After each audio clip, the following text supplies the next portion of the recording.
بالنسبة للسي خيام التركي، هو كان مرشح للتكتل في القائمة نتاع التكتل للحكومة المرتقبة، وكان مرشح لوزارة المالية.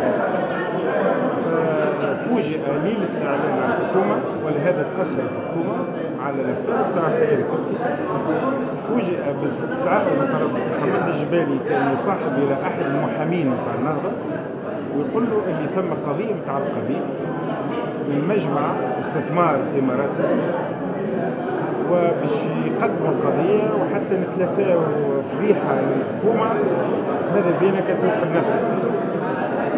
وحقيقة الأمر وأن ثم مكتب محاماة تونسي كان اتصل بالملف منذ أشهر من طرف المجمع الإماراتي هذا اللي كان يشتغل فيه خيام التركي، واستقال منه منذ سنة 2008.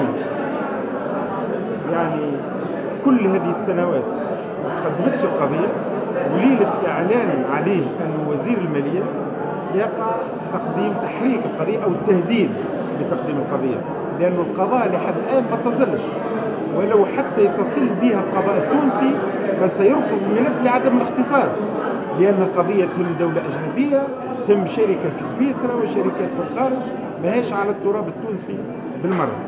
فبمجرد تهديد وتحريك هذا الملف كان طلب محمد الجبالي من سي خيام باش يسحب نفسه وما يتمكنش من وزارة المالية المرتقبة.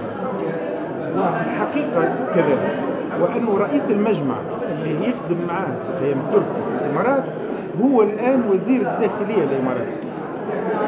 ووزير الداخلية الإماراتي كان متخوف باش خيام التركي اللي يتابع فيه في ملف مهني يكون يشد وزارة المال ويمسك بملفات خطيرة وثقيلة تاع فساد تم بعض الأمراء، ولعلها تم هو شخصيا بارتباط ببعض الأصهار والمقربين بن علي في ملفين كبيرين بالخصوص: ملف سما دبي وما أدراك ما سما دبي، وملف تيليكوم في تونس. ولذلك كان متخوف من أنه باش يرد الفعل عليهم في هذه الملفات فمنعوه. وبذلك أنا ودخلت من قبل الجلسة نتاع اليوم حتى أولا يطلع على الرأي العام أن هناك تدخلات خارجية في شأن وطني، ودخلت اليوم باش نحمل رئيس الحكومة هذا التدخل اللي خضع له، واللي يعتبر انتهاك صارخ للاستقلال القرار الوطني، وما نعتبرهاش أنا حاجة بسيطة. وانتم في الرأي العام وتو تشوفوها امبارح عقد خيام التركي ندوة صحفية، وباش تشوفوها ان الوضعية هذه باش تتواصل القضية هذه، وبما أنها تشغل الرأي العام وأصبحت ملك الرأي العام، فريت من واجبي أنه في المجلس الوطني التأسيسي وعند منح الثقة للحكومة أني أطرح هذا الموضوع إلى جانب موضوع آخر لا يقل خطورة لكن في معنى آخر، أنه عضو من أعضاء الحكومة اللي موجود على الحصة وعلى عدد الوزراء اللي مرشحته حركة النهضة سبقوا أنه ترأس، يعني مع الهيئة العليا المستقلة المشرفة على الانتخابات، ترأس مكتب في ولاية بن عروس، مكتب يعني يقدم روحه فيه على أساس أنه مستقل، وعمل تصريح على الشرف منظر موجود في الارشيف نتاع ليزي الآن، يقول فيه اللي أنا إنسان مستقل. ولذلك وبتلك الصفة باش يضمن الحياد في هذا المكتب كلفته الهيئة العليا باش يشرف على المكتب هذا في بومهل من ولاية بن عروس.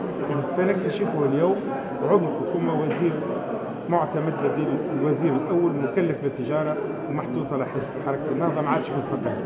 ولذا الشيء هذا يهم أخلاقيات العمل السياسي، وأعتقد أن رئيس الوزراء والعديد من الوزراء حريصين على الأخلاقيات وعلى الأخلاق الفاضلة.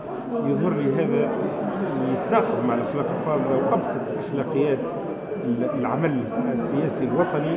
وأملي بعد تدخل أن الوزير الأول يبعد كذلك هذا الوزير اللي قدم روحه مستقل وهو منتمي وغشنا هكا. هذا كان يخليه يصبح غشنا مرتين، غشنا المرة الأولى اللي ما ضمنش الحيادية نتاعو في الإشراف على مكتب خلال الانتخابات الأخيرة، ويتقدم لنا اليوم بصفته الحزبية، ما عادش مستقل في الحكومة المرتقبة.